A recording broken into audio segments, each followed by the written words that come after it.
What is up, you guys? I'm Charmx. Today I'm going to be reacting to Film Theory, The Disney Princess Problem, brackets Wreck-It Ralph 2 by The Film Theorist. Now, I'm excited because I don't think MatPat has made a video in a little while now, but I'm freaking excited. Also, please forgive me if I'm not like crazy energetic today. I'm so tired right now.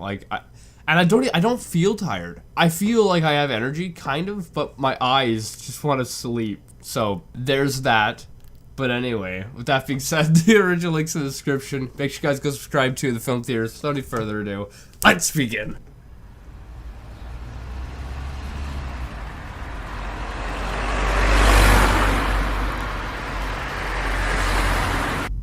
Ooh, I'm so nervous. Oh boy, thank you. We'll be in touch. MatPat's going to an audition to be a Disney princess? Okay. Next. Oh boy, looks like it's my turn. Wish me luck, ladies. Good luck, Matt. My name is Matthew Patrick, and Next! But Next! excuse me, but I said... Next. You listen to what I say, Theory Boy, and you listen good! You'll never be a Disney princess based on our qualifications, haha! But what are those qualifications? It's Walt's little secret. You don't think our old racist movies are the only thing we keep locked up in the Disney vault, do ya? Haha! Yeah, I know Walt Disney's past is a little bit, questionable. Fine, you just wait, mouse. It's time I air your dirty little secrets. MatPat's exposing Mickey.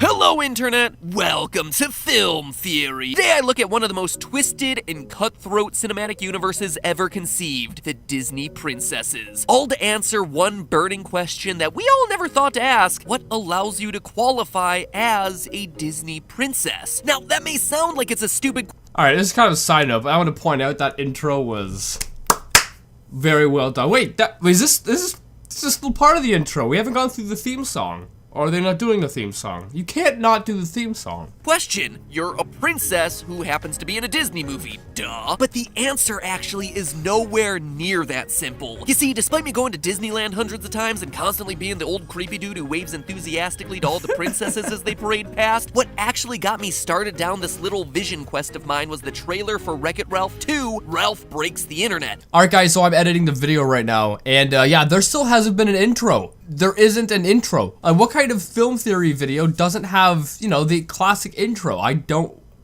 get it. Which included this scene where Princess Vanellope von Schweetz goes to the Oh My Disney website and enters the Disney Princess Room. What kind of a princess are you? Do you have magic hair? Magic hands? No. Do animals talk to you? Do people assume all your problems got solved because a big strong man showed up? Yes! She is a princess! Cue the internet. So that's the requirements to be a princess? Seems like this video could be a lot shorter, Matt, if that's the requirement right there. Collectively high-fiving each other for that sick burn on male prince types. Got 'em! Well, you got him until you forget that princes have literally risked their lives to save multiple women in this room. Jasmine? Ariel? Yeah, Aurora, you did a really good job fighting back Maleficent when she created that moat of thorns around the castle and then turned into a giant dragon and started breathing green fire everywhere. Oh, wait, no. You were asleep during that whole thing. It was Prince Philip who did all that. Just saying, gals, it's one thing to be an empowered female, it's another thing to be an ungrateful jerk towards the guy who saved your life. Alright, calm down there, Matt. Take a deep breath. Now, this scene is legitimately awesome. Any crossover of this caliber is always going to be exciting. It is a literal who's who of Disney female characters from over the decades, but one thing it is not is an accurate portrayal of Disney princesses. You see, the Disney Princesses is a separate media franchise created in the early 2000s. What? So Disney had their own franchise called the Disney Princesses? I am kind of confused at the moment. I guess that's normal. It's like the NSYNC of Disney animated female characters. And believe it or not, it includes only a very select portion of the princess characters. From the animation studio's nearly 100-year history, only 11 characters are technically included as a Disney princess. Pause the video right now and try to guess who those characters are gonna be. The ones from the biggest hit movies. There you go. So is it kind of like a reality show, like the Disney princesses? And it's 11 of them. What are they? They living together and doing things? Like, it sounds exactly like a reality show. Give you a second or two to pause the video. Alright, placed your bets? Good. Some are pretty obvious. Snow White, Cinderella, Aurora, aka Sleeping Beauty, Ariel from Little Mermaid, Belle from Beauty and the Beast, and Jasmine from Aladdin. Yep, so the big box office ones right there. If this were a game of Scrabble, they'd be worth 1 point. They're like the T's and E's of the Disney princess world. Worth 3 points would be Mulan, Tiana from Princess and the Frog, and Rapunzel from Tangled. Those are the M and P tiles. And the 10-pointer Z's of our little game would be Pocahontas and Merida, the first Pixar princess coming from the movie Brave. Double word score! Now, you may have noticed some pretty big snubs from that list, like say, Anna and Elsa from Frozen. Let it go! Let it go! Literal princesses from Arendelle in what is the highest grossing animated film of all time. No invite to this exclusive club for either of them. How about Moana? Also not on the list. And when did they say the Disney princesses came out or was created? I thought that he said it was created a while ago when these movies didn't exist at the time. If that's true, then you can't complain about them not being in it, because friggin' they weren't around then. It's not like they're too new either. Most of the modern characters were coronated as an official Disney princess about a year after the release of their movie. And remember, this list is according to the official list located at princess.disney.com. What, in Disney's eyes, makes a woman worthy of being a princess? And would Vanellope von Schweetz actually pass the test and merit inclusion in this room from Wreck-It Ralph 2? That, ladies and gentlemen, is my goal today, to turn these empowered women into lists of their core attributes so we can directly compare their worth and find out what methodology. I don't know, saying it like that, it doesn't sound so good, Matt.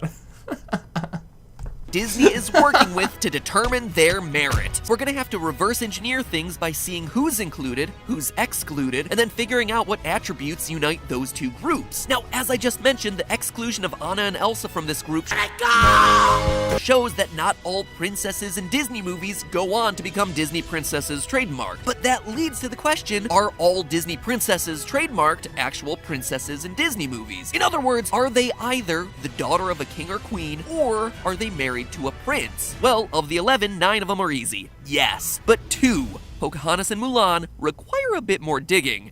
So then you can't use them being married or whatever. So then what is the requirement to being a princess?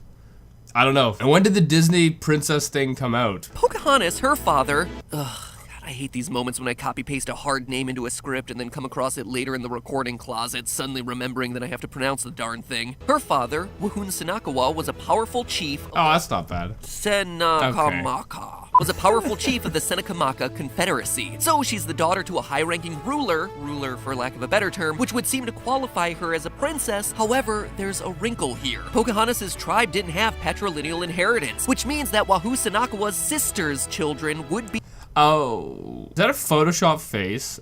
Because it's been so long since I've seen Pocahontas, I don't know, but that looks kind of Photoshopped. The ones next in line to inherit any actual power, not Pocahontas. That said, even though she falls into this weird middle ground of princessdom, history seems to weigh in her favor. In 1808, James Nelson Barker wrote The Indian Princess, or La Belle Sauvage. Even earlier than that, St. George's Churchyard, where Pocahontas was buried, posted the notice of the burial of Princess Pocahontas. And later, the churchyard was laid out as the Princess Pocahontas Garden in 19— So they call her princess, so I guess that's why Disney does it, maybe?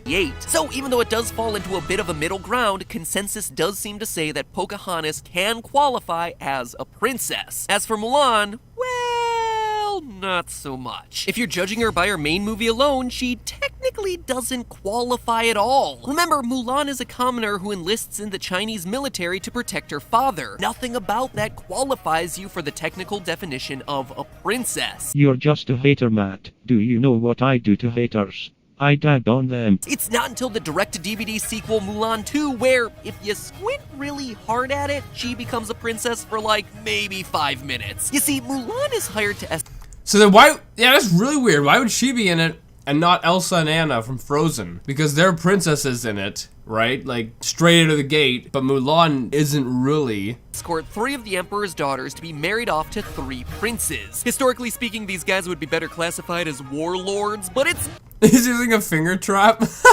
Disney, so they're princes, and the marriages will help ensure peace in China. When her love Shang falls off a cliff into a giant empty abyss, no joke, this is something that really happens, Mulan assumes what any reasonable person would assume seeing a fall like that he dead, son. So she agrees to marry one of the princes for the good of all China. So she's Oh, so that's how she became a princess? almost a princess until Shang is revealed to have lived. He hears of the marriage and rushes in at the last minute to stop it, thereby ending Mulan's entire claim to princesshood before it even begins. So she's not a princess. Why is she in it? And freaking Elsa and Anna aren't.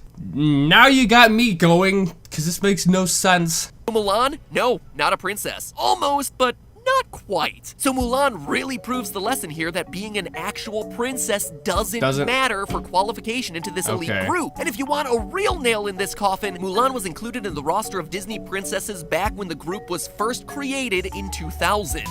2000 is when it was first created. Okay. Yeah, this is weird. This is really weird. Because you have all these princesses, and you got 2 of them who don't really, well, they aren't princesses via the actual definition of princess. So Matt's correct in assuming or saying that, you know, you don't actually have to be a legit bloodline princess or whatever to be a princess. So why do they exclude some that should be in here? I don't know. Mulan 2 came out in 2004. So there is absolutely zero way that Mulan would have qualified any angle that you slice it from. So being the dictionary definition of a princess does not matter apparently. Then what does? What connects those 11 characters but still leaves out Moana, Anna, Elsa, not to mention Thought I just heard my dog growling. classic Disney females like Meg from Hercules, Esmeralda from Hunchback of Notre Dame, and even Princess Eilonwy from 1985's The Black Cauldron, a literal princess who is based in Welsh fairy tales and was saving the male protagonist of her story 3 decades before any of the strong women of modern Disney rolled into town. I mean, my mind immediately turned. Man, I love the old style Disney. Not of some of the questionable stuff they did, but the way that it's drawn. I love that kind of animation style. You compare that to the nowadays stuff, which is all 3D. Don't get me wrong, 3D looks good, but there's just something to the hand-drawn that I really like. Turn to box office performance since those last 3 movies underperformed at the theaters, but clearly that doesn't apply to Moana and Frozen. Heroic acts? Clearly not, since Moana has more heroism in her little toe than Aurora, who spends 90% of her movie asleep. In fact, it's Merida from Brave who throws a monkey wrench into a lot of the qualifications you might expect to work here. At this point, I don't expect anything anymore. I mean, that is the entire premise of her movie. Her queen mother attempts to convince Merida to be a perfect princess, and Merida fights back. First of all, like I mentioned earlier, Merida was the first Pixar princess, so being part of Disney Animation Studios to be a Disney princess is no longer a qualifier here, which just shows you how ridiculous these qualifications must be. Secondly, Or they should just make them public qualifications so that you can see and be like, oh, okay, that's why. Because, you know, you having to guess and try to find out why they are is quite a pain. she was the first official Disney princess to not have any sort of romantic attachment. Every other one of those 11 characters have themselves a beau, sometimes hunky, sometimes chunky, but there was always a man present. Merida? Nope. But the last difference here is probably the biggest one. Merida doesn't sing. I mean, sure, there's a song about her in the opening of the movie, but Merida herself doesn't sing a single note in her entire film. That's a good thing, because she sounds like me. While every other Disney princess up to that point had. So what is it? What is this magic ingredient that I'm missing? And how does Moana miss the mark? Moana literally checks off all the boxes. She's the heir apparent to her father's chiefdom. She sings and gets her own main theme song. She performs heroic acts, she's selected as special by fate, she represents a culture and ethnicity not present in the existing 11 character roster. Her movie made a butt ton of money. I mean, even her— Yeah, that's weird. It's so weird why she wouldn't be in it. I don't know. Nothing makes sense. And that's the only thing that makes sense. her movie spells it out for her. It's called wayfinding, princess. Okay, first, I'm not a princess. Uh-oh, well there, that's why she's not in it. I'm the daughter of the chief. Same difference. No. If you wear a dress and you have an animal sidekick, you're a princess. Wait a minute, is that really it? I mean, sure, it's a Is that it? joke, but it's— No, but she's not in it. Maui here might not be joking. When Andy Mooney, creator of the Disney Princess Initiative, was interviewed by the New York Times about how he came up with the idea of grouping together the princesses, he had this to say, quote, "Standing in line in the arena of a Disney on Ice show, I was surrounded by little girls dressed head to toe as princesses. They weren't even Disney products. They were generic princess products they'd appended to a Halloween costume, and the light bulb went off. Clearly, there was a latent demand here." So basically, he's saying that, hey, these girls want to be princesses. Let's get some princess costumes and get them on the shelves so we can make money, basically. So the next morning I said to my team, okay, let's establish standards and a color palette and talk to licensees and get as much product out there as we possibly can that allows these girls to do what they're doing anyway, projecting themselves into the characters from these classic movies. But what if the only two qualifications are 1, dress, and 2, animal? Let's look at... I was legit thinking that like a minute ago. Maybe it's the dress. But then, you know, Ariel here, she doesn't have a dress. She doesn't have a dress. Explain that, Matt. She doesn't have a dress. Yes, she has an animal sidekick, but she doesn't have a friggin' dress. Unless, I don't know, would that be considered a dress? Look at our list of candidates again. Pocahontas, dress, and Miko the raccoon and Flit Hummingbird. Ariel, dress, and Flounder the fish. Yeah, I guess she does have a dress. I was thinking of her without the dress, just like the mermaid body. So I'm like, there's no dress. Jasmine, dress, and Raja the tiger, dress, Mulan, dress, and Mushu the dragon, dress, Rapunzel, dress, and Pascal the chameleon, dress, Tiana, dress, and Louis the crocodile, Belle, dress, and Philippe the horse, or I guess you could consider the beast himself. Oh snap, he got roasted.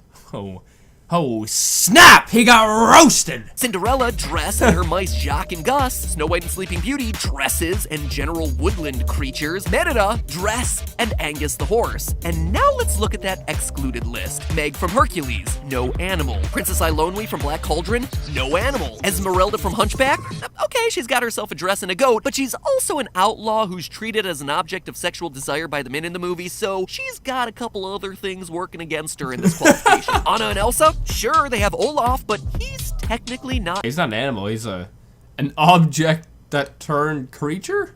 A mythical creature? An animal. And honestly, they do make the cut when it comes to a separate list of Disneyland theme park princesses, in which they're the only new additions. Quite frankly, animal plus dress is the only set of qualifications that clearly delineates the princesses from the not princesses. But that still leaves out Moana. What about her? She clearly has Hey Hey the Rooster, so what's holding her back? It's the dress. Yeah, because that doesn't really look like it kind of is a dress, right? What qualifies as a dress and what doesn't? I mean, I'm not the expert in dresses, but that looks like a dress. Despite what Maui might call her outfit, first off, it's technically not a dress by dictionary definition, which is a one-piece garment for a woman or girl that covers the body and extends down to the legs. However, Jasmine from Aladdin, yeah, I was gonna say, they don't have it. And also doesn't wear a traditional dress for most of her movies, so that's not the main problem going on here. What is the issue is what Moana's dress represents. Consider this. According to an interview with the site Tyranny of Style, Nasa Beauvais, visual development artist and key costume designer for Moana, emphasizes the goal of staying true to Pacific Islander culture. Times are different now, and Disney is under more scrutiny than ever about its appropriation of other cultures for money. It's an issue that hung over the head of Moana from before the movie's release and continues to do so today. So they didn't put her in there because her dress isn't a technical dress, and they didn't want to put her in there because then they'd be scrutinized for calling it a dress? Is that what you're saying? Disney princesses is to have young girls wear your dress and look like the character. Moana's outfit, while terrifically designed and culturally sensitive from a movie standpoint, becomes really problematic when you start churning out cheap copies to sell next to your mall's sunglass hut. So what makes a princess? Well, according to Disney, it's not who you are, what you do, or even who you choose to marry. It's what dress you wear and if you have an animal sidekick you wear that counts. And isn't that the best message to send to little girls? Next time in our exploration of Disney princesses, we focus on that specific scene from Wreck-It Ralph 2, because the roster is much wider in that room, all in an effort Wait, there's gonna be a part 2 to this? To determine whether Vanellope might truly become... Well, she isn't really wearing a dress, so that's a little bit problematic to begin with. Disney's next princess. Anyway, guys, I hope you liked this video. I think Matt's right. It's just the dress and the animal that you have to have, and that's, you know, that's what it seems like it is. It's pretty crazy that the only reason they didn't include Moana in the list is because of they didn't want to offend people or whatever. Well, but they still have Pocahontas. Anyway, if you guys like this video, make sure you give it a thumbs up, possibly share with a friend. If you do, subscribe to the family. Also, make sure you guys go subscribe to the Film Theorist. That link's in the description. I'll see you guys next time. Boop!